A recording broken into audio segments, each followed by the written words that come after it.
Hey everyone! In this video, I'll show you how to upload a PDF to Chatgpt and ask questions or get summaries from it. Super helpful for studying, research, or reviewing documents. Let's get started! Step 1. First, go to chat.openai.com and log in. You'll need ChatGPT Plus with GPT-4 enabled, since file uploads only work with GPT-4. Step 2. Click GPT-4 at the top, then select the version with the paperclip icon or that says Browse with Files. This lets you upload PDFs, documents, and other files. Step 3.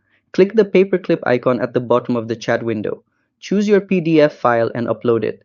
ChatGPT will process it right away. Step 4. Once uploaded, you can type something like summarize this PDF or what are the key points in this document. You can even ask for a table, outline, or rewrite based on the PDF content. And that's how you upload a PDF to ChatGPT.